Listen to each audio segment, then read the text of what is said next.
ini memanggilmu kawan. Belajar bergerak berbagi untuk negeri, guru penggerak majukan pendidikan. Guru penggerak menghamba pada murid, kreatif rancang pembelajaran. Hargai potensi, tingkatkan prestasi, lahirkan profil pelajar Pancasila. Belajar bergerak berbagi untuk negeri kita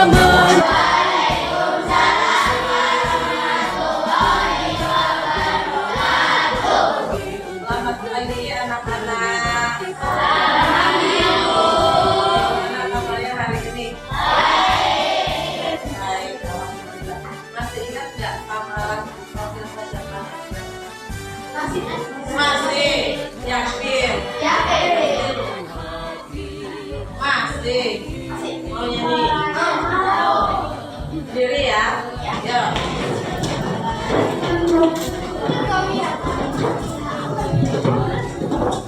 Sudah siap? Sudah.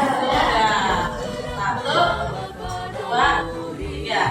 Belajar Pancasila, beriman dan bertakwa pada Tuhan Yang Esa, dan berakhlak mulia, berkebudayaan global, gotong royong mandiri, kreatif dan bernalar kritis. Oke, tepuk tangan dulu. Nah, hari ini Ibu akan membuat keyakinan kelas bersama kelas 7A. Keyakinan kelas itu adalah aturan yang berlaku untuk semua. Namun di sini aturan itu tidak dalam bentuk yang negatif ya kalimatnya. Nanti kita akan merubahnya dalam kalimat yang positif. Ibu kasih contoh dulu nih buat kelas 7A. Kenapa sih harus dibikin keyakinan kelas itu? Fungsinya buat apa? Fungsinya adalah biar kita itu kelasnya tertib. Ketika kelasnya tertib, nanti belajarnya jadi nyaman. Enak kan? Enak. Udah, boleh ditempelkan di sini ya. Ibu kasih contoh dulu. Ini contoh aturan. Ini bikin Selesai deh, ada waktu sih deh. Itu sih baca cek. Harus baca. Aku kan dari sini aja rokok.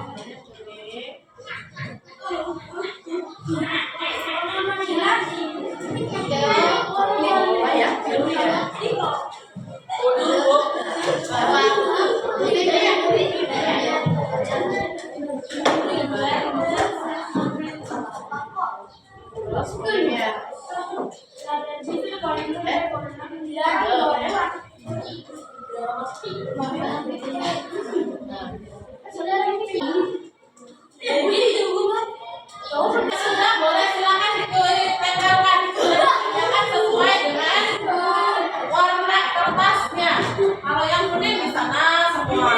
Yang di sana. Ya. Oh ya dikasih nama ya di bawahnya ya. Biar ibunya tahu itu dari siapa. Boleh silakan ditulis. Ya, jangan ditekan nih, di bawahnya masih luas nih. Oke.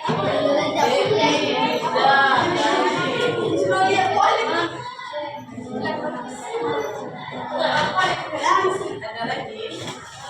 Ya.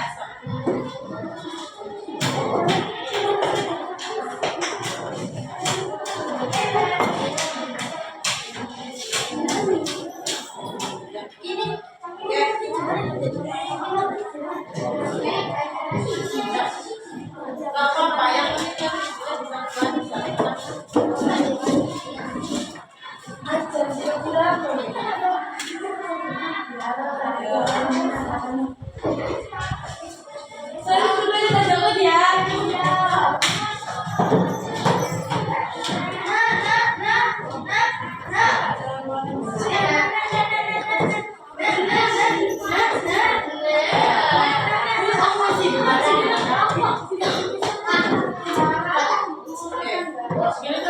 Iya, boleh. Mau balik kan? Ya, dilarang membuang air liur.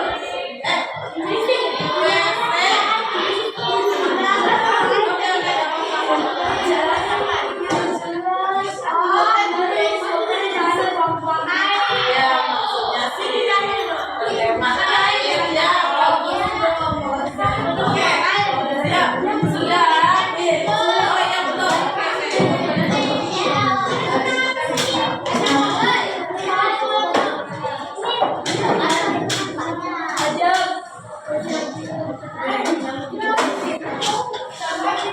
Namanya kita maju.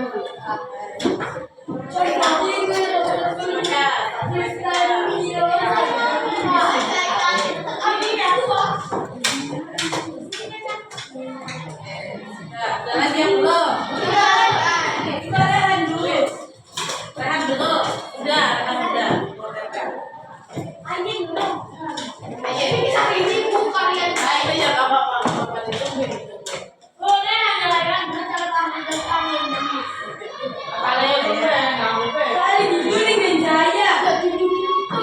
Ya, sudah ambil buat teman-teman. Sudah ya? Oke. Ayo sudah. Ya, ayo ini komen kabar. Gambarnya bagus.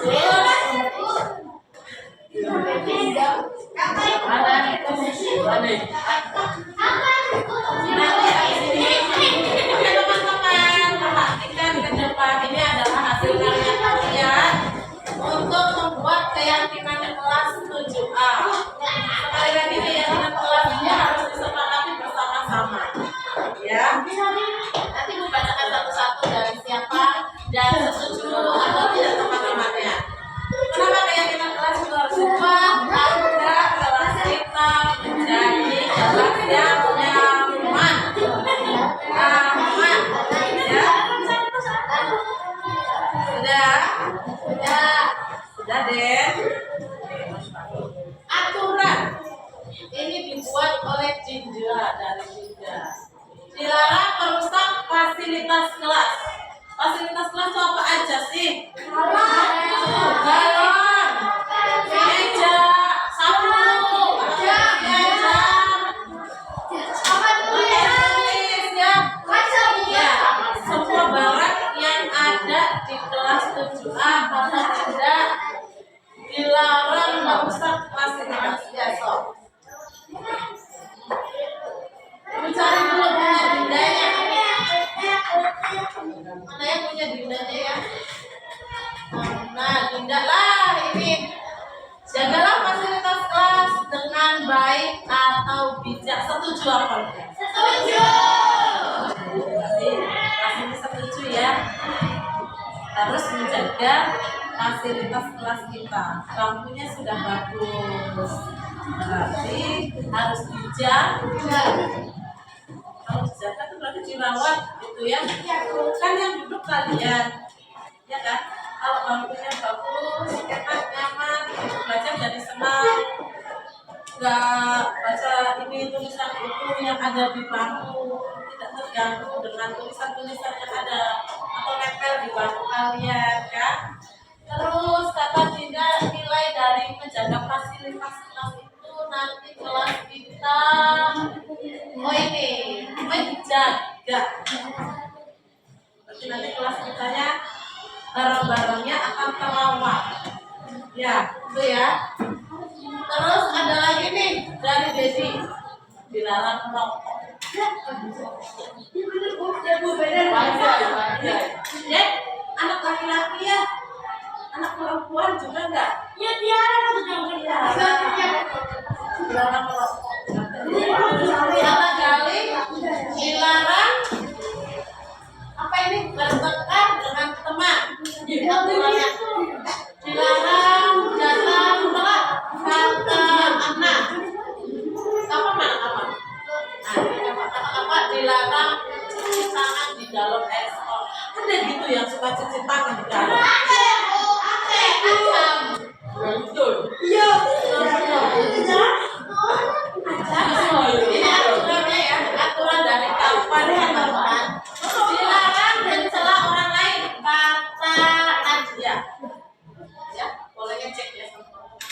Dilarang berisik di kelas kata ibu. Tidak. Ya.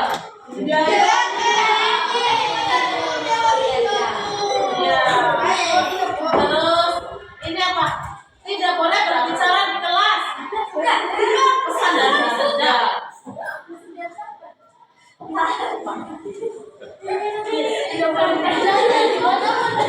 di kelas dilarang berbicara? Bu Susi juga nggak boleh dilarang. Maksudnya juga ini. Tempatnya dilarang berbicara kasar kali ya sama teman-teman, nggak boleh ya. Dilarang membuli teman-teman, itu ada perhubungan itu nggak boleh, mengejek teman juga nggak boleh ya. Terus tidak next ya, dilarang mengeluarkan baju, maksudnya bajunya jangan dikeluarkan. Dilarang coret-coret meja dan kursi, kata Fatimah. Dilarang berkata kasar, kata Tiara, tuh udah ada 2 orang. Dilarang membuang sampah di kolong meja, tuh. Dilarang bully teman, udah ada 2 orang yang bilang bully. Dilarang mengejek, udah ada 3 orang nih, tuh. Banyak berarti di sini ya, aturannya banyak ya. Dilarang buang sampah sembarangan juga. Dilarang bertengkar juga. Nah intinya bertengkar. Terus ngebully, tadi ya itu nggak boleh. Dilarang bercanda saat jam pelajaran. Bercandanya jangan terlaluan ya. Terus dilarang menggunakan HP saat jam pelajaran, kecuali kalau disuruh. Dilarang buang air di WC. Apa buatnya deh? Apa tuh namanya? Ini apa boros air? Jadi gunakan air itu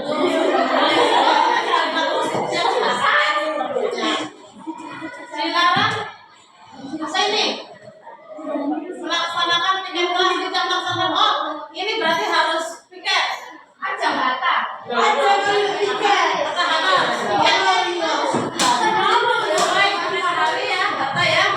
Dijawab nilai-nilainya. Dilarang teman-teman lagi itu. Ini banyak banget membuli. Banyak sekali. Dilarang apa ini? Ya, berkata kasar. Dilarang tidur saat jam pelajaran. Boleh ya, JKTA-nya nggak boleh. Terus dilarang membuang sampah sembarangan. Berarti ini dari sekian banyak kertas-kertas yang kita mengatakan ini, kalau kita simpulkan nih, membahas tentang sampah, membuli atau berkata kasar sama teman, terus menjaga fasilitas sekolah, terus tentang kerapihan berpakaian, dan apa tadi piket ya, dilarang ya tidak piket. Berarti harus piket, kelas tanggung jawab ya. Nah ini keyakinan kelasnya. Nanti itu setelah sekian banyak kalimat-kalimat ini yang kita lewat, aku nanti buat satu disusun. Nanti disusun ini isinya tentang apa garis besarnya untuk kelas 7A. Yang pertama ibu baca dulu nih. Datanglah tepat waktu, kata anak. Karena tadi di sini adalah dilarang datang terlambat. Jadi ini keyakinan di kelasnya itu adalah datanglah tepat waktu. Setuju enggak?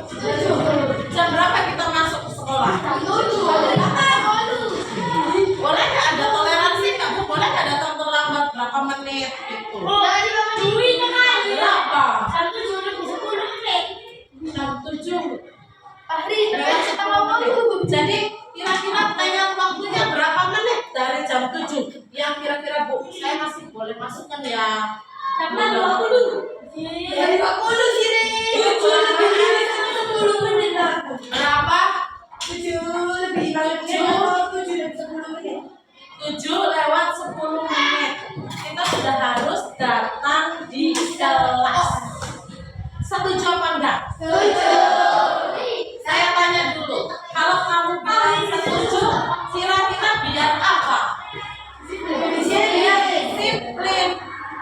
Biar kalian itu bisa menghargai waktu, bisa mengelola dari rumah waktu kalian. Gunakan waktu itu sebaik mungkin. Oke? Jadi jam 7, tadi berapa menit? 10?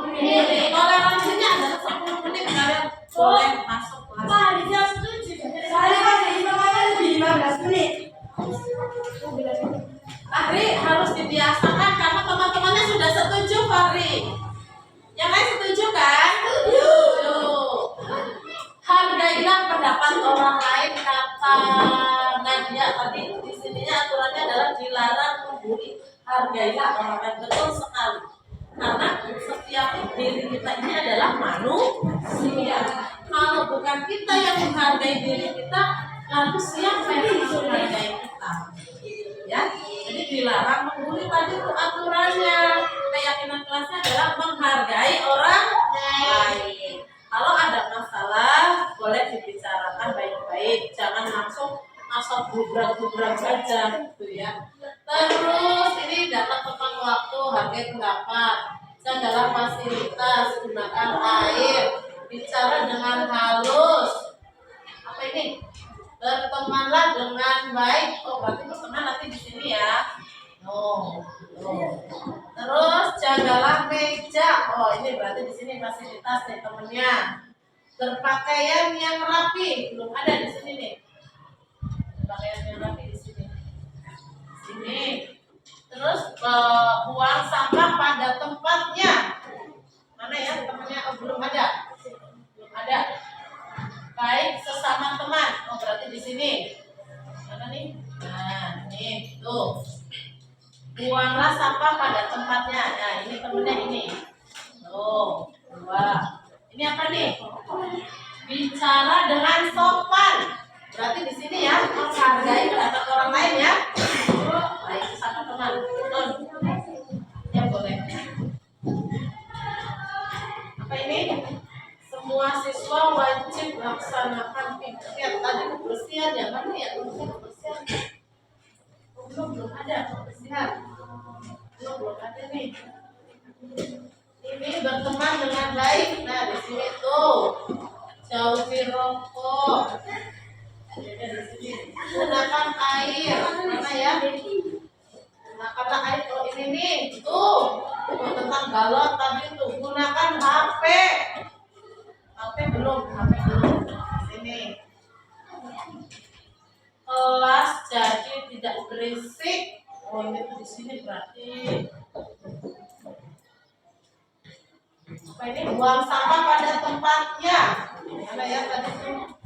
Pakaian gunakan jaga fasilitas. Ini buang sampah pada tempatnya. Oh. Berteman dengan baik. Tuh ada lagi. Itu banyak banget tuh. Keyakinannya jangan tidur saat pelajaran. Mana ya? Ini tentang waktu nih. Mendengarkan guru saat jam pelajaran. Berarti hargai orang lainnya. Di sini juga berteman dengan akur. Tuh. Bicara dengan baik. Mana ya? Bicara dengan halus. Tuh. Berarti ada berapa nih aturannya tuh? Ini keyakinannya maaf. Tuh.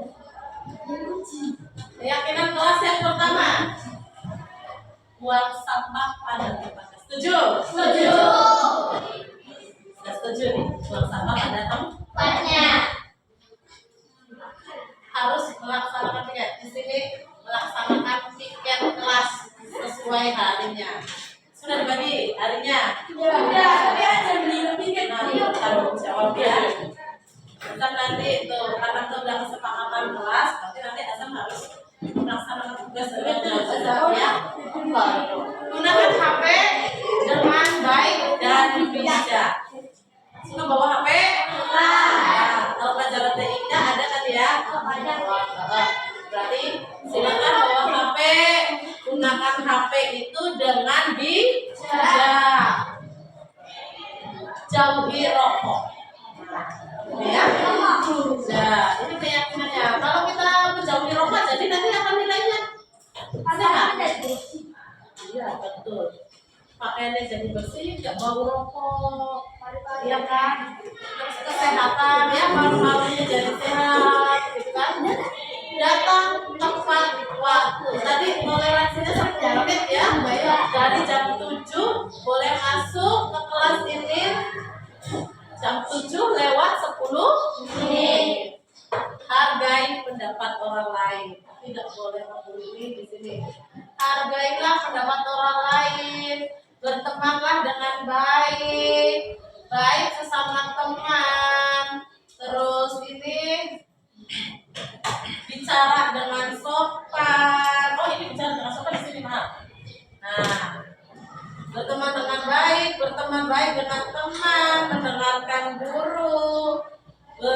bertemanlah dengan aku. Nah ini banyak banget, 1, 2, 3, 4, 5, 6, 7 orang. Berarti di sini sudah yakin ya bahwa kelas 7A harus berteman baik dengan teman-teman. Kalau berteman baik dengan teman-teman enak kan? Banyak temennya enak kan? Jadi tetap di kelas.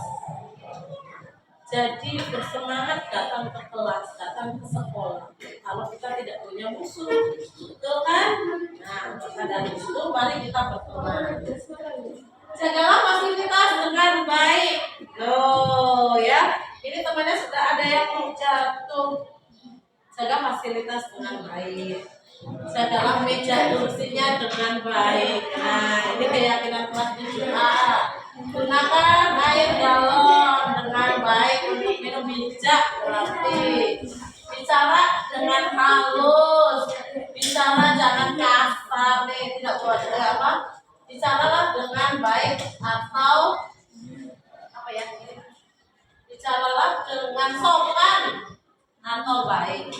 Berpakaian yang rapi. Kalau kita lagi pakaiannya jadi terlihat seperti anak sekolah gitu ya, rapi.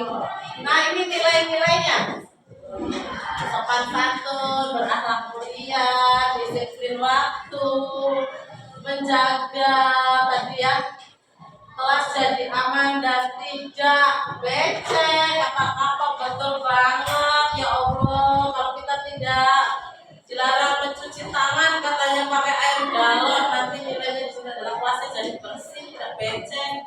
Kalau di sini keyakinannya adalah kata-kata bagus banget ya Pak. Gunakan air galon dengan bijak. Lalu menjaga apa itu, menjaga orang lain, menjaga kesehatan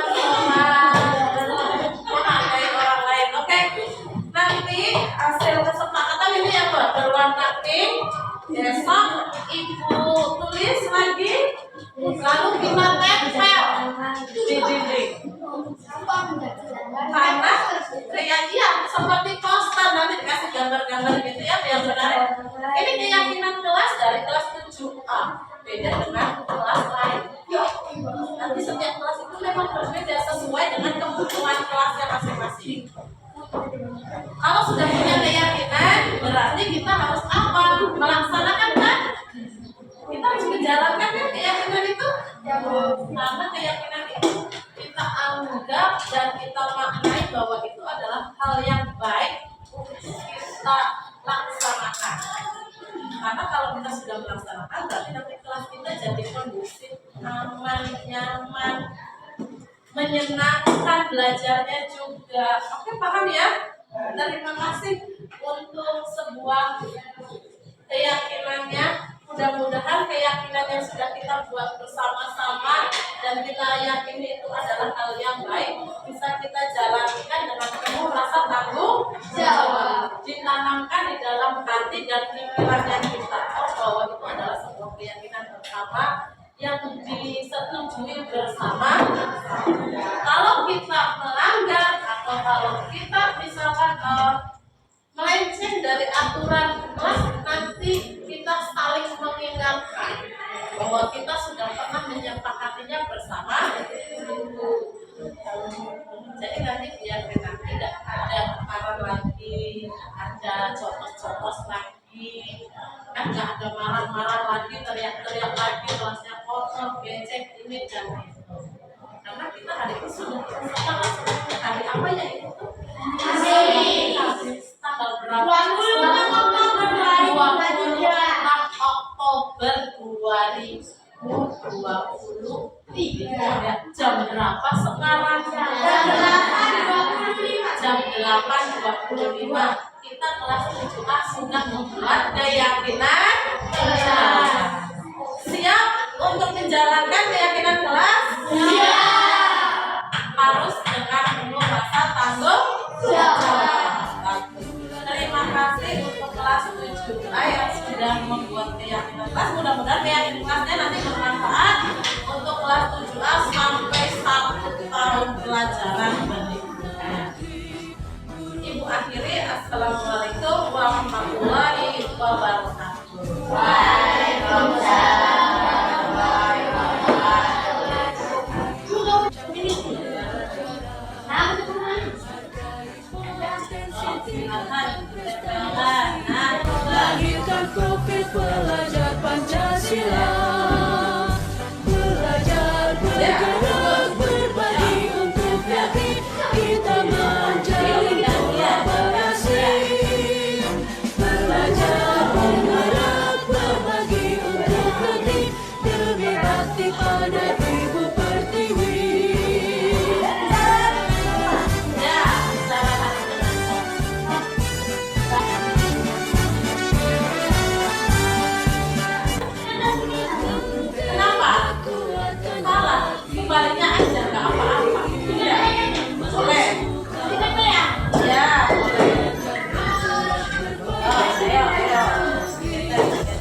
Ya, dikasih nama ya, biar nanti ibu tahu ini dari siapa ya.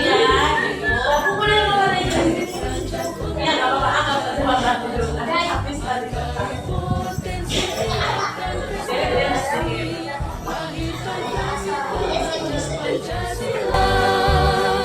Belajar bergerak berbagi untuk negeri, kita menjalin kolaborasi. Belajar bergerak berbagi untuk negeri, demi bakti pada Ibu Pertiwi.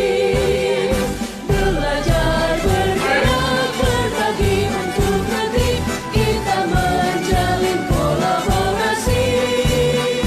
Belajar bergerak berbagi untuk negeri, demi bakti pada. Bismillahirrahmanirrahim. Assalamualaikum warahmatullahi wabarakatuh. Waalaikumsalam warahmatullahi wabarakatuh. Alhamdulillahirrahmanirrahim. Kita panjatkan puji syukur kehadirat Allah Subhanahu wa Ta'ala yang mana pada hari ini Rabu 18 Oktober 2023 kita masih sehat walafiat, masih bisa beraktivitas seperti biasa. Salawat serta salam semoga tetap terlipat curahkan kepada junjungan kita baginda Nabi besar Muhammad SAW beserta para sahabat dan termasuk kita pengikutnya yang setia sampai akhir zaman dan semoga mendapatkan syafaat dari beliau. Amin amin ya rabbal alamin. Saya ucapkan terima kasih kepada Bapak Kepala Sekolah, Bapak dan Ibu Guru yang bersedia memenuhi undangan Ibu Siti yaitu untuk mengikuti kegiatan diseminasi budaya positif. Untuk memenuhi tugas TGP 1.4. Baiklah, saya di sini untuk membawakan susunan acara, yaitu yang pertama pembukaan, yang kedua sambutan dari Bapak Kepala Sekolah, dan yang ketiga acara inti diseminasi pemaparan dari budaya positif dari Ibu Suci, dan yang terakhir penutup. Menginjak acara yang pertama yaitu pembukaan. Mari kita buka acara ini dengan bersama-sama membaca Al-Fatihah. Al-Fatihah.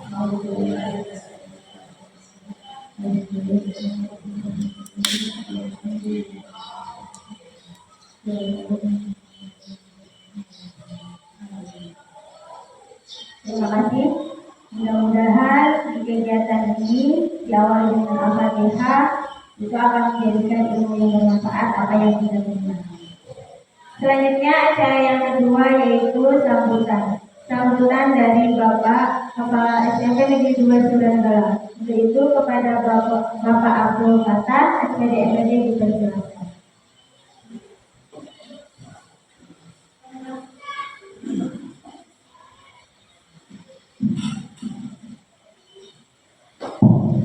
Bismillahirrahmanirrahim. Assalamualaikum warahmatullahi wabarakatuh. Alhamdulillah, alhamdulillah, rabbil alamin. Alhamdulillah, wa syukur Muhammad Rasulullah. Allahumma shalli ala Muhammad wa ala alihi wa sahbihi.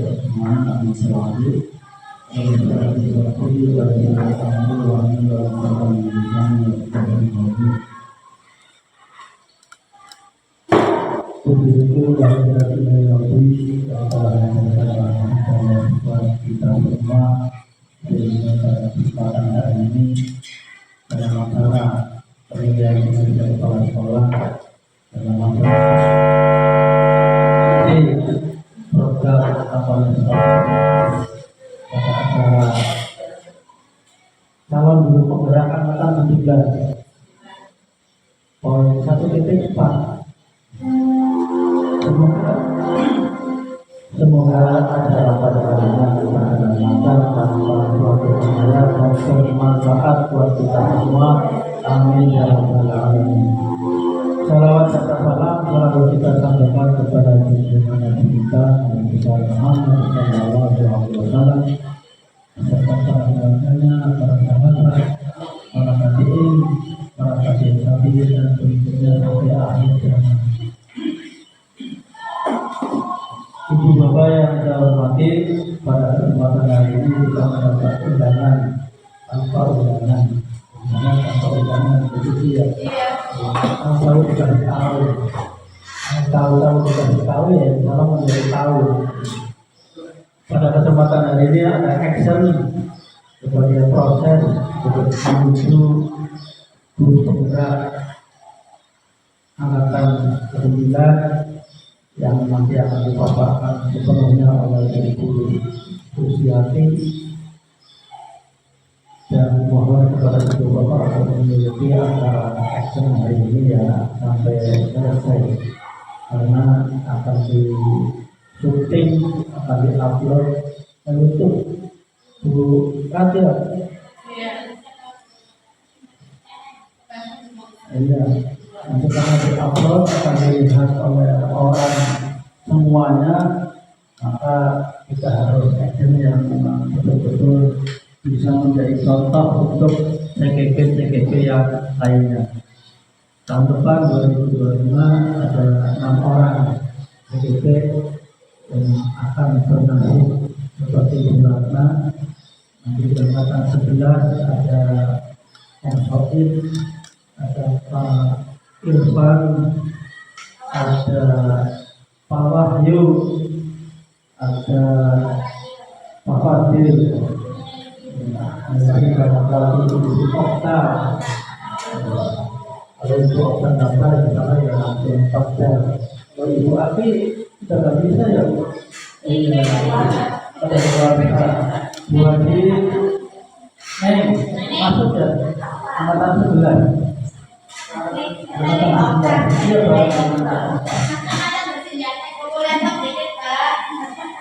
Dan ini akan sangat bermanfaat buat sekolah kita ya, notabene sekolah kita berlahan seperti pasti diawali dengan ASF, kemudian Adiwiata, dan kemudian berkembang menjadi lebih baik. Kalau perlu nanti kita akan menjadi sekolah penggerak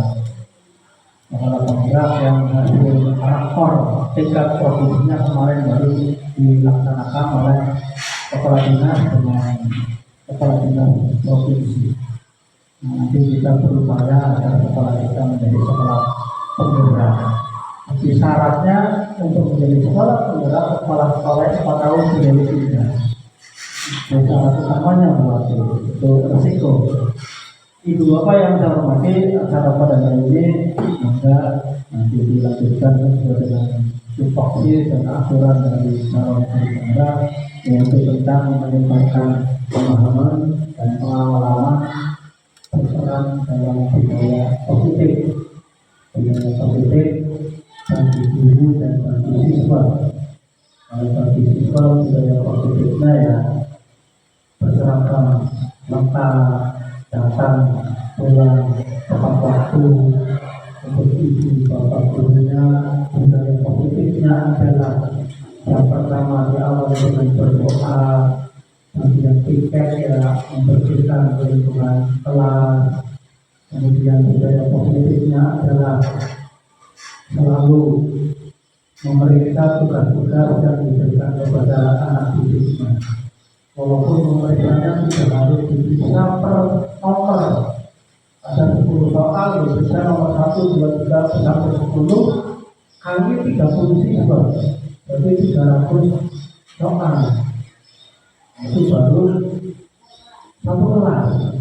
Nah, kalau 10 kelas jadi 3.000 soal dalam 1 hari. Maka kita harus punya strategi berbudaya yang baik. Yang penting jawaban tugas yang dikerjakan oleh siswa itu kita buktikan bahwa sudah dikoreksi, baik itu berupa tanda-tanda atau parah atau nilai. Lalu berikan siswa itu adalah budaya yang positif. Dan sampai siswa mengerjakan tugas tidak dikumpulkan dalam lama-lama siswa akan tahu, atau siswa mengerjakan tugas dikumpulkan tetapi tidak dibagikan. Nah, nanti ini juga akan punya kesan kurang bagus. Jangan-jangan kertas yang dikumpulkan ke ibu bapak guru ditumpuk 1 kilo kalau saya Nah, ini nanti kesannya ada lagi. Jadi kalau perlu tugas jam pertama, jam kedua yang diselesaikan sangat itu juga. Yang pertama memberikan materi, kemudian nanti jam keduanya tugas dikerjakan, dikumpulkan, dikoreksi, dibagikan, selesai. Ibu bapak yang hormati, nanti banyak budaya positif yang di sekolah ini akan disampaikan oleh ibu kita di sisi aktif, dan nanti akan berkembang menjadi lebih baik di sekolah kita untuk ibu bapak guru dan untuk peserta didik. Itu saja, semoga sukses di sisi aktif dan doakan bimbing teman-teman yang baru masuk ke kelas 10, itu juga harapan teman-teman yang akan datang ke DP 11. Jangan melihat besar bedanya sempit, ya. Walaupun besar tapi itu. Dan mudah-mudahan CGP 11 ini adalah CGP yang bermanfaat buat kita semua. Itu saja ibu bapak yang saya hormati. Selanjutnya mohon maaf wabillahi taufiq wal hidayah. Assalamualaikum warahmatullahi wabarakatuh. Acara selanjutnya yaitu acara ini diseminasi budaya positif yang akan disampaikan oleh Ibu Suciati. Mari kita simak apa saja budaya positif yang akan disampaikan dan apa yang akan kita terapkan di sekolah kita sehingga sekolah kita memiliki kebiasaan yang disebut budaya yang positif tersebut. Begitu kepada Ibu Suciati dipersilakan.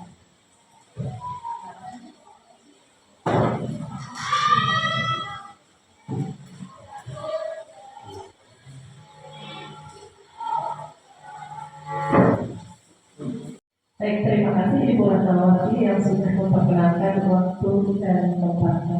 Bapak dan Ibu guru hebat, Assalamualaikum warahmatullahi wabarakatuh. Waalaikumsalam warahmatullahi wabarakatuh. Perkenalkan, nama saya Susiati dari SMP Negeri 2 Suranenggala, Kabupaten Cirebon. Saya masuk ke CGP Angkatan 9. Hari ini saya akan berbagi kepada Bapak dan Ibu guru hebat tentang ilmu yang saya dapatkan kurang lebih selama 2 bulan berada di pendidikan guru penggerak Angkatan 9. Bapak dan Ibu guru, saya akan memaparkan tentang penyebaran pemahaman dan pengalaman penerapan budaya positif di sekolah kita. Berikut adalah materinya.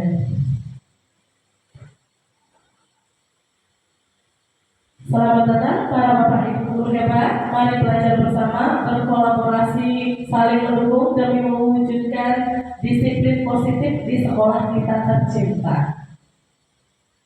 Hari ini saya akan menjelaskan tentang konsep utama budaya positif. Yang pertama adalah perubahan paradigma belajar. Yang kedua, disiplin positif. Yang ketiga, kebutuhan dasar manusia. Yang keempat, motivasi perilaku manusia. Yang kelima, posisi kontrol restitusi. Yang keenam, keyakinan kelas. Dan yang ketujuh terakhir, segitiga restitusi. Mari kita lihat penjelasan lebih lanjut. Pembelajaran dengan paradigma baru. Pembelajaran paradigma baru adalah pembelajaran yang berorientasi pada penguatan kompetensi dan pengembangan karakter sesuai dengan nilai-nilai Pancasila. Pembelajaran paradigma baru memastikan praktik pembelajaran yang berpusat pada murid, yang mana setiap murid belajar sesuai dengan kebutuhan dan tahap perkembangannya untuk terwujudnya profil pelajar Pancasila. Disiplin positif. Dalam budaya kita, makna kata disiplin positif dimaknai menjadi suatu yang dilakukan seseorang pada orang lain untuk mendapatkan kepatuhan. Kita cenderung menghubungkan kata disiplin dengan ketidaknyamanan. Biasanya seperti itu. Lalu setelah itu sebagai pendidik, maka tujuan kita adalah menciptakan anak-anak yang memiliki disiplin diri sehingga mereka bisa berperilaku sesuai dengan mengacu pada nilai-nilai kebajikan universal dan memiliki motivasi intrinsik bukan ekstrinsik. Jadi bagaimana kira-kira anak itu memiliki motivasi intrinsik, yaitu motivasi yang berasal dari dirinya sendiri atau dari hati anak itu sendiri, bukan dari motivasi yang diambil dari luar atau terinspirasi dari luar si anak. Setelah itu, disiplin positif merupakan salah satu cara penerapan disiplin yang bertujuan untuk menumbuhkan kesadaran serta memberdayakan anak untuk melakukan sesuatu tanpa sogokan, ancaman, maupun hukuman. Nah, ini adalah kebutuhan dasar manusia. Seperti halnya dengan manusia dewasa pada umumnya, maka anak-anak atau murid juga akan memiliki kebutuhan dasar sebagai manusia. Kebutuhan dasar manusia ini ada 5. Yang pertama adalah bertahan hidup. Yang kedua, kasih sayang dan merasa diterima. Yang ketiga adalah penguasaan. Yang keempat, kebebasan. Dan yang kelima adalah kesenangan. Mari kita lihat setiap detil dari kebutuhan dasar manusia ini. Yang pertama adalah bertahan hidup. Kebutuhan yang bersifat fisiologis seperti kesehatan, rumah, makanan, seks, dan perasaan aman. Seperti orang dewasa, anak-anak juga akan memiliki keinginan untuk kebutuhan yang bersifat fisiologis. Mereka butuh makan, butuh kesehatan, dan lain-lainnya. Dan yang kedua adalah kasih sayang dan merasa diterima. Seperti hubungan akan koneksi sosial, contohnya kebutuhannya adalah rasa diterima, dicintai, berbagi, bekerja sama, dan lain-lain. Seperti halnya orang dewasa juga, anak-anak merasa ingin dicintai oleh orang-orang yang di sekitarnya, termasuk kita sebagai bapak atau ibu gurunya di sekolah, berarti kalau di lingkungan sekolah. Yang ketiga adalah kekuasaan. Ketika seseorang ingin didengar, diakui, dianggap, berprestasi, memimpin, menjadi kompeten, maka sesungguhnya orang tersebut memiliki kebutuhan akan kekuasaan dan penguasaan. Berikutnya, kebebasan. Kebutuhan akan pilihan. Kebutuhan ini merupakan kebutuhan untuk memilih, membuat pilihan, untuk mandiri, mengeksplorasi hal-hal baru, dan lain sebagainya. Yang berikutnya adalah kesenangan. Kebutuhan akan rasa senang, gembira, humor, tertawa, dapat dipenuhi dengan gurauan, tantangan dan pembelajaran bermakna, bermain sambil belajar. Jadi tidak heran ketika kita melihat anak-anak di kelas, mereka sebagai anak-anak, mereka akan sering yang namanya bergurau, bercanda, karena memang mereka itu memiliki motivasi untuk memiliki kesenangan. Maka dari itu kita perlu mengarahkan bagaimana rasa atau motivasi kesenangan dari murid-murid kita ini terarah sehingga menjadi sesuatu yang positif perilakunya. Motivasi perilaku manusia. Motivasi merupakan dorongan yang timbul pada diri seseorang secara sadar atau tidak sadar untuk melakukan suatu tindakan dengan tujuan tertentu. Menghindari ketidaknyamanan atau hukuman ini biasanya adalah motivasi seseorang untuk menghindari ketidaknyamanan atau hukuman. Ini adalah tingkat terendah dari motivasi perilaku manusia. Murid melakukan disiplin diri karena dia takut untuk dihukum. Ini biasanya rata-rata seperti itu ketika anak melakukan suatu tindakan. Biasanya mereka merasa takut atau merasa tidak nyaman, maka mereka akan melakukan sesuatu disiplin. Nah, bagaimana caranya kita ini untuk merubah yang tadinya anak itu melakukan suatu tindakan didasarkan karena takut akan hukuman, dirubah menjadi sesuatu yang mereka lakukan itu didasarkan karena rasa kecintaan atau kesadaran diri sendiri. Yang kedua, mendapat imbalan atau penghargaan dari orang lain. Ini adalah motivasi seseorang ketika melakukan tindakan selain takut akan hukuman, Yang kedua adalah untuk mendapatkan imbalan atau penghargaan dari orang lain. Satu tingkat di atas motivasi. Yang pertama tadi ya Bapak Ibu guru, murid melakukan disiplin diri karena dia mendapatkan imbalan.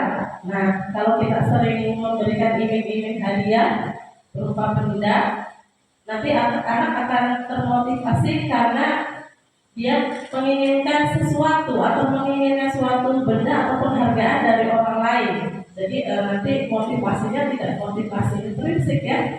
Motivasinya ini berarti kategorinya nanti ke motivasi ekstrinsik, yaitu motivasi yang berasal dari luar karena dia menginginkan sesuatu. Ketika dia melakukan sesuatu kebaikan, mungkin Bapak Ibu gurunya akan memberikan hadiah, jadi anak itu ya udah saya mau melakukan asal nanti diberikan hadiah, itu tidak baik ya. Menjadi orang yang mereka inginkan dan menghargai diri sendiri dengan nilai-nilai yang mereka percaya. Nah, murid melakukan disiplin diri karena sadar akan nilai dan kebajikan dirinya. Berarti ini sudah kategori masuknya adalah motivasi intrinsik atau motivasi yang paling baik yang harusnya dimiliki oleh seseorang untuk melakukan suatu tindakan yang baik. Jadi dia melakukan sesuatu yang baik dan sesuatu yang positif, melakukan disiplin positif karena anak itu sudah merasa bahwa itu sudah menjadi tugasnya atau itu menjadi suatu nilai yang baik untuk dirinya sendiri dan juga untuk orang lain, tidak dipengaruhi oleh imbalan atau rasa tidak nyaman atau rasa takut untuk dihukum. Konsep disiplin dengan identitas gagal. Yang pertama adalah hukuman. Hukuman itu biasanya akan menyakitkan. Yang kedua, murid tentu tidak merasa nyaman. Yang ketiga, murid pasti akan merasa takut. Yang keempat, hukuman itu biasanya bersifat memaksa. Murid menyembunyikan kesalahannya karena dia nanti akan merasa takut ketika dia melakukan kesalahan. Yang berikutnya, murid menjadi rendah diri karena dia merasa bersalah.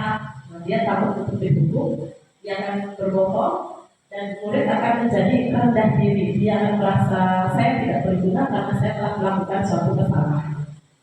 Berikutnya adalah penghargaan. Ketika kita memberikan suatu penghargaan, ini tentu tidak efektif karena jangka waktunya motivasi yang berasal dari ekstrinsik itu tidak akan lama.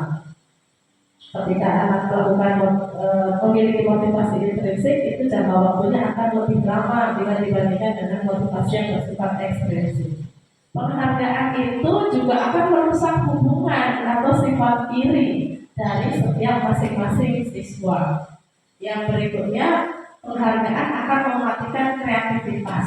Jadi ketika anak memiliki motivasi untuk mendapatkan penghargaan, ketika penghargaannya itu sudah habis atau tidak diberikan, maka anak akan cenderung untuk tidak mau lagi melakukan hal positif lainnya, atau dia tidak akan mau lagi melakukan kreativitas atau menggali kreativitas dirinya sendiri karena motivasinya sudah tidak diberikan atau tidak didapatkan lagi oleh dirinya.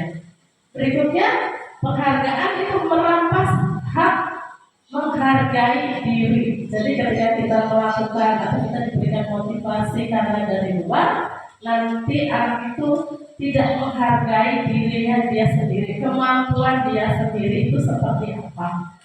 Yang terakhir, menghukum dengan sistem ranking.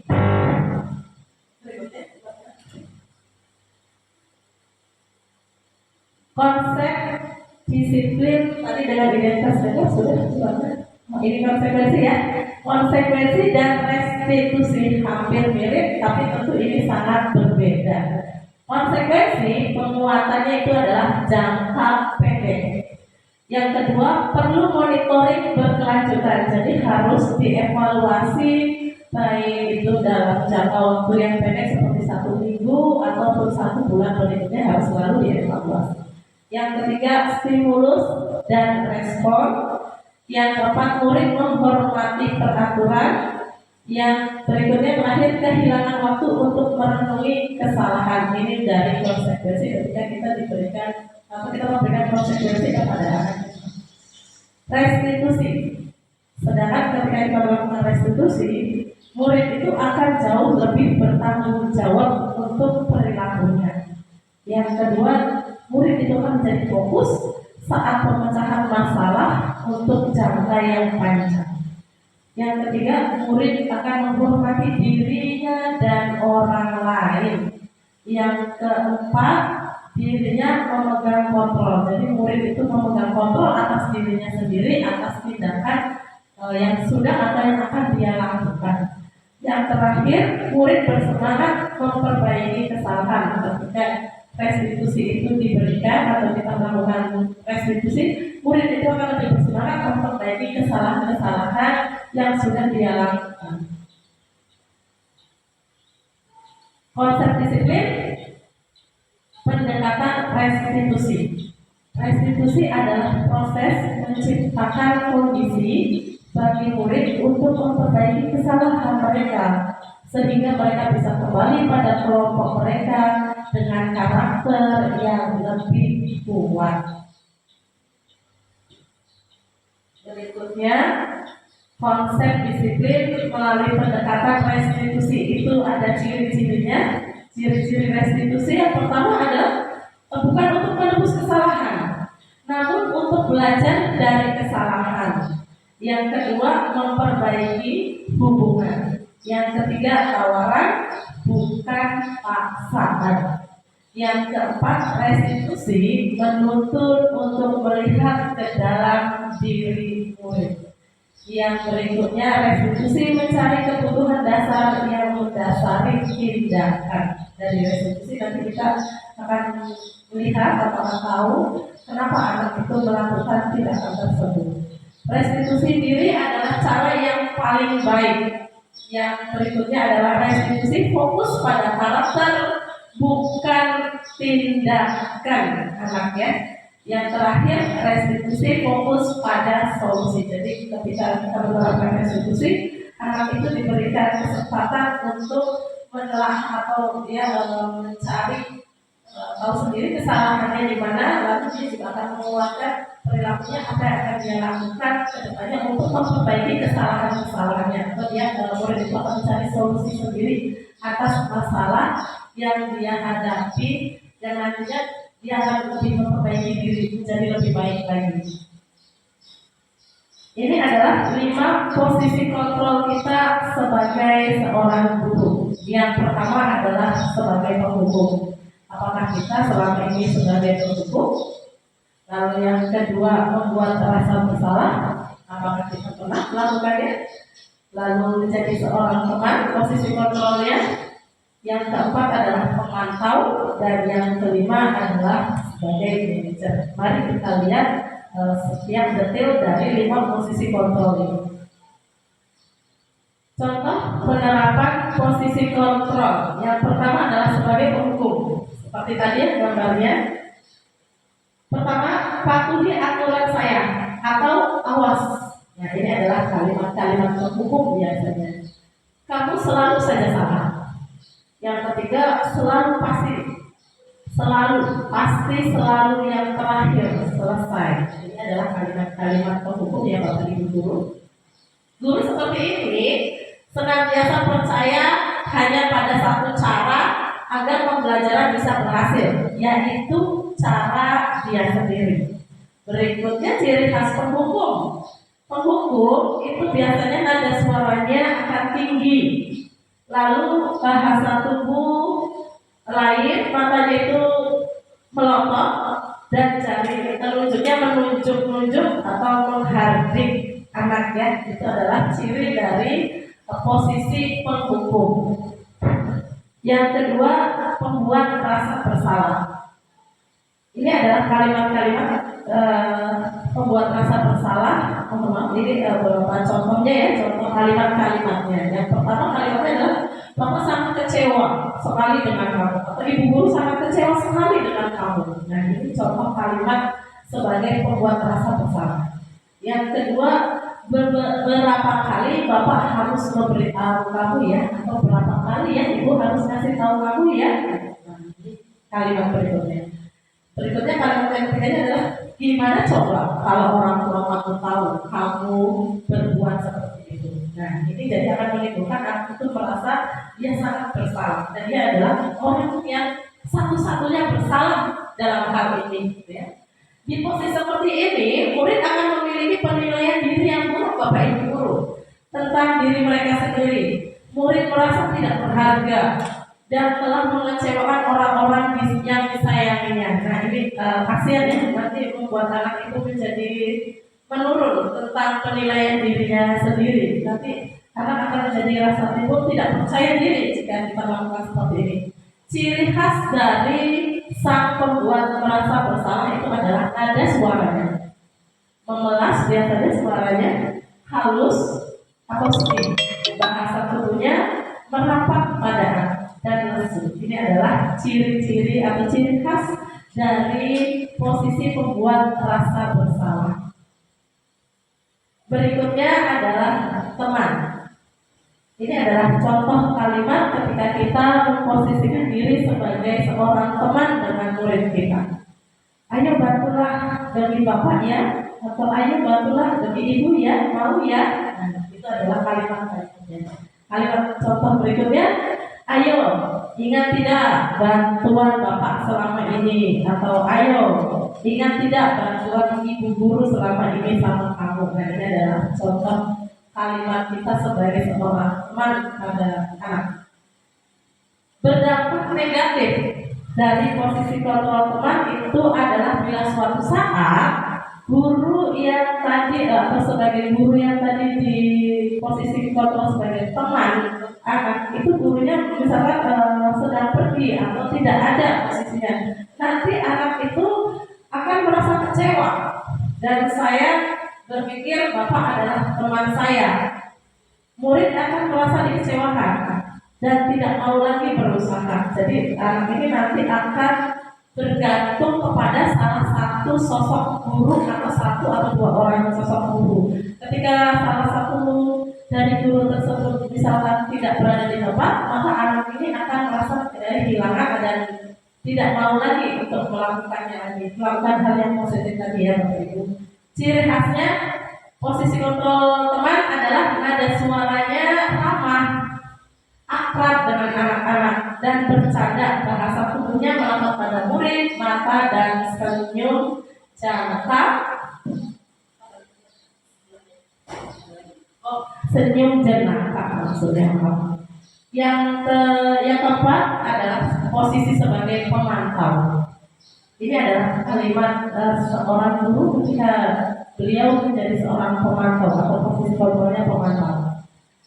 Peraturannya apa? Ini kalimatnya. Apa yang telah kamu lakukan? Jadi lebih ke menelisik, gitu ya, menelisik apa yang sedang atau yang sudah dilakukan oleh murid. Sanksi atau konsekuensinya apa? Jadi lebih detail, gitu ya, mendesak gitu ke anak. Seorang pemantau sangat mengandalkan perhitungan, catatan, data yang dapat digunakan sebagai bukti atas perilaku seseorang. Ciri khas pemantau adalah dengan nada suaranya yang datar, jadi tidak terlalu tinggi juga tidak rendah, namun flat, gitu ya Bapak Ibu, datar saja gitu. Bahasa tubuhnya juga sangat formal, jadi duduknya formal, tegap, gitu ya, sehingga anak itu tidak luas. Konsekuensi logis dari penerapan posisi kontrol pemantau adalah murid memahami konsekuensi yang harus dijalankan karena telah melanggar salah satu peraturan sekolah. Guru tidak menunjukkan suatu emosi yang berlebihan menjadi marah atau membuat merasa berbuat salah. Murid tetap dibuat tidak nyaman, yaitu dengan harus tinggal di kelas pada waktu jam istirahat dan mengerjakan tugas. Itu adalah posisi kita sebagai seorang guru ketika menjadi seorang pemantau. Yang terakhir adalah sebagai seorang manajer. Dari kelima posisi kontrol, ini adalah posisi kontrol yang paling ideal yang harus kita lakukan kepada anak ketika menerapkan segitiga restitusi. Posisi kontrol terakhir adalah manajer, yaitu posisi di mana guru berbuat sesuatu bersama dengan murid, mempersilahkan murid mempertanggungjawabkan perilakunya, mendukung murid agar dapat menemukan solusi atas masalahnya. Apa yang kita yakini? Apakah kamu meyakininya? Jika kamu meyakininya, apakah kamu bersedia memperbaikinya? Jika kamu memperbaiki hal ini menunjukkan apa tentang dirimu?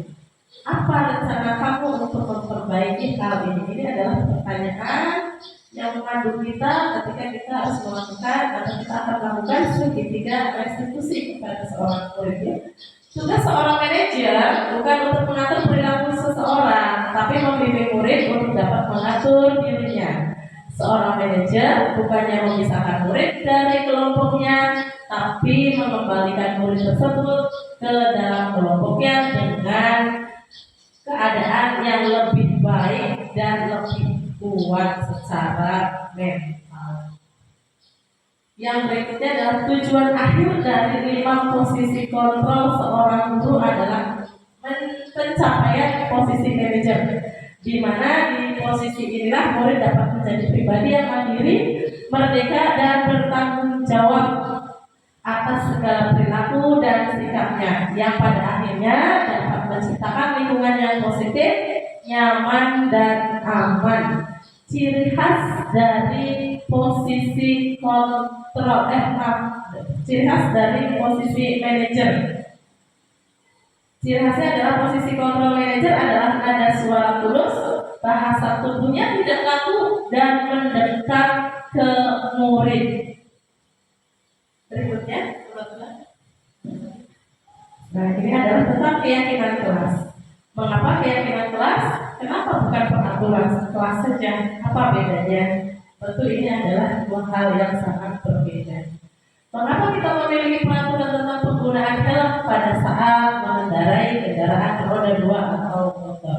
Ini adalah nilai dan keyakinan yang kita yakini bersama-sama bahwa helm itu akan menjadi pelindung kepala kita saat kita menaiki kendaraan roda 2. Ini tentang keyakinan kelas menurutnya. Keyakinan yaitu nilai-nilai kebajikan universal yang disepakati secara tersirat dan tersurat, lepas dari latar belakang, suku, negara, bahasa maupun agama.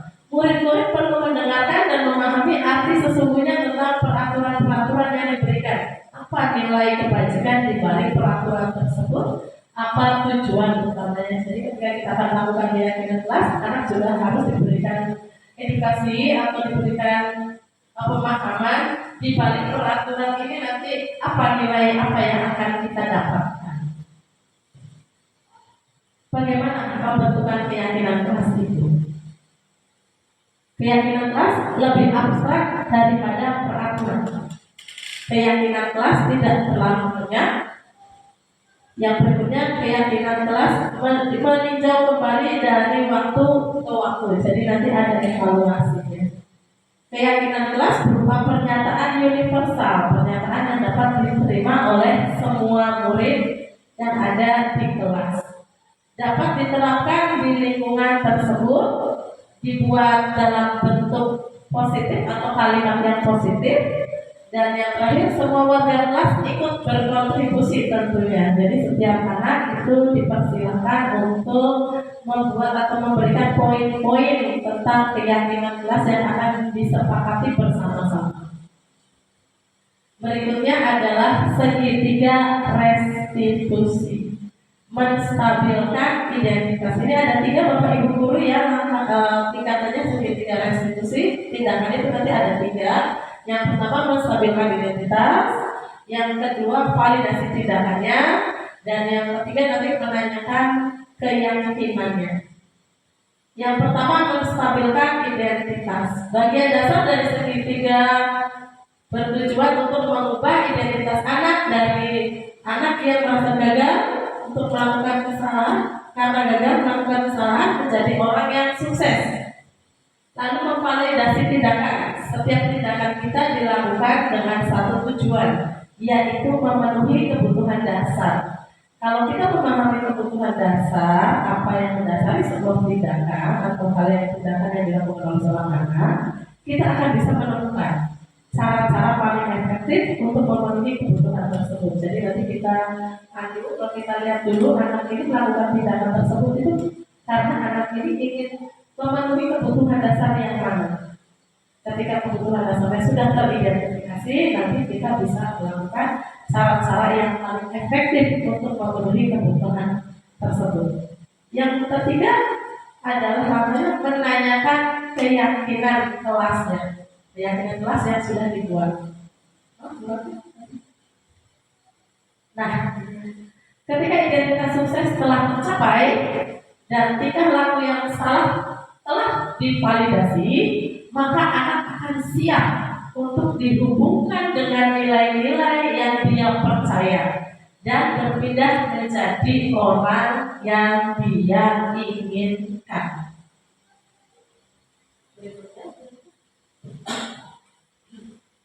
Ini adalah gambaran segitiga restitusinya seperti ini. Seperti tadi menstabilkan identitas dulu, lalu memvalidasi tindakannya, lalu menanyakan keyakinan kelas. Ini adalah proses dari segitiga restitusi. Di sini ketika menstabilkan identitas, setiap kita akan meyakinkan anak bahwa setiap orang itu pernah melakukan kesalahan, termasuk bapak dan ibu guru pernah melakukan kesalahan, kamu juga sebagai murid pernah melakukan kesalahan. Kamu bukan satu-satunya orang yang melakukan ini. Jadi anak itu diberikan penguatan bahwa dia bukanlah orang yang satu-satunya bersalah atau orang satu-satunya di dunia ini yang tindakannya salah. Setiap orang pasti akan melakukan kesalahan. Ini adalah tindakan menstabilkan identitas. Dan ketika validasi tindakan yang salah dilakukan, ini prosesnya ada cara yang lebih efektif untuk mendapatkan apa yang kamu butuhkan. Nanti di sini kita akan memberikan tekanan kepada anak ada cara-cara lain yang bisa atau yang lebih efektif untuk bisa kamu lakukan dan kamu bisa mendapatkan sesuatu apa yang kamu inginkan tadi. Kamu tentu punya alasan melakukan itu. Anak itu diberikan pertanyaan, kenapa kamu melakukan tindakan tersebut atau tindakan yang lebih. Jadi kita memberikan stimulus atau pertanyaan-pertanyaan pematiknya. Ketika menanyakan keyakinan, ini proses yang ketiga, anak sudah divalidasi tindakan salahnya yang mana. Lalu proses yang berikutnya adalah menanyakan keyakinan kelas. Keyakinan kelas apa yang sudah kita sepakati? Nanti kita bertanya kepada anak dan anak pasti akan memorinya mengulang kembali keyakinan kelas apa yang kemarin-kemarin sudah disepakati bersama-sama dengan Bapak Ibu guru di kelas dan juga bersama teman-temannya di kelas. Kamu ingin menjadi orang seperti apa? Ini adalah pertanyaan selanjutnya. Jadi ketika menanyakan keyakinan kelas, nanti kita juga akan memberikan pertanyaan kepada anak, kamu ingin menjadi orang yang seperti apa? Nah, dengan segitiga restitusi ini nanti diharapkan anak bisa menemukan sendiri solusi atas masalah. Dia akan menjadi lebih kuat dengan solusi yang dia pikirkan dan dia akan meyakini dia bisa melakukannya, dia bisa berubah dan menjadi orang yang lebih baik lagi. Ini adalah contoh penerapan segitiga restitusi. Kita akan lihat, ini adalah contohnya. Ini adalah segitiga restitusi yang sudah saya buat. Ibu guru kira-kira bisa tidak ya? Apa tidak diambil sama ibu guru yang ada di kira-kira apa? Ada salah. Malahnya di saya meminta ke ibu. Kalau saya yang berbeda karena saya ibu jadi saya merasa terganggu.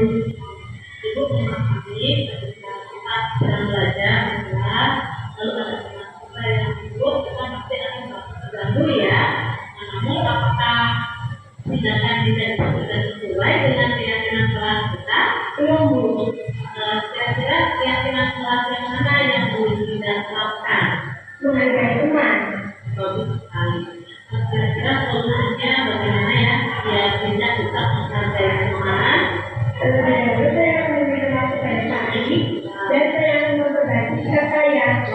Jadi nanti kita akan meminta maaf ya kepada Patri yang sudah berarti dengan aku yang ini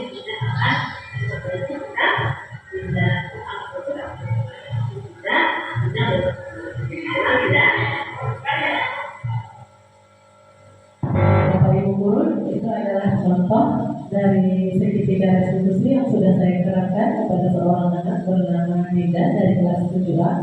Nah, Dinda merasa terganggu dengan temannya yang ribut ketika berada di kelas. Jadi dalam sedang belajar temannya itu selalu melakukan keributan, mungkin berbicara keras dan lain sebagainya, sehingga Dinda merasa terganggu. Lalu Dinda menggebrak meja dari anak yang pertama.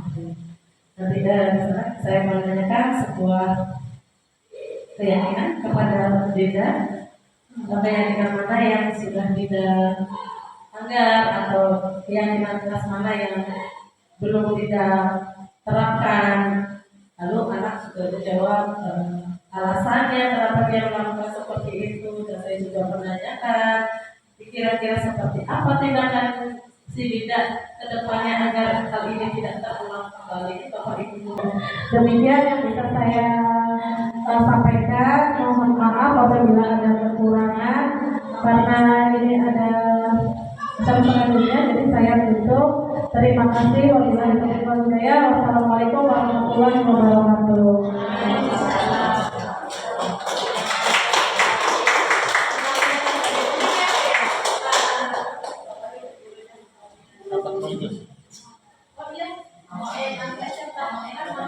Terima kasih Bu Tuti, pemaparannya cukup panjang, lebar dan bagus ya. Akan tercipta budaya percuma itu apabila semua unsur dari warga sekolah itu mewujudkan atau membiasakan kebiasaan yang dilakukan oleh seluruh warga sekolah untuk menciptakan suatu budaya atau suatu peraturan atau suatu kebiasaan yang positif itu. Mari kita posisikan sebagai guru untuk memilih mana yang tepat yang akan kita lakukan, memposisikan sebagai pengukur, membuat orang merasa bersalah, pemantau, atau manajer yang paling ideal. Kita terapkan sesuai dengan keadaan dan lebih diutamakan menjadi seorang manajer. Tapi kita harus tahu apa sih kebutuhan dasar anak itu sendiri, kita harus penuhi seperti itu. Karena pesan dari Ki Hajar Dewantara itu bahwa guru itu sebagai penuntut, terutama untuk menuntut pelakunya ya. Yang paling penting adalah pelaku atau budi pekertinya. Karena sehebat apapun otaknya atau kecerdasannya, kalau lakunya tidak hebat itu tidak akan ada gunanya. Ya, terima kasih. Semoga ini bisa kita terapkan di SMP Negeri 2 Suranenggala sehingga SMP Negeri 2 Suranenggala memiliki budaya yang positif. Akhir kata, saya sebagai MC sebelum untuk acara ini saya mohon maaf yang sebesar-besarnya, dan acara yang terakhir yaitu acara penutup. Mari kita tutup acara ini dengan bersama-sama membaca doa akhir kami. Doa akhir majelis mulai. Bismillahirrahmanirrahim. Subhanallahumma wa bihamdihi. Assalamualaikum warahmatullahi wabarakatuh.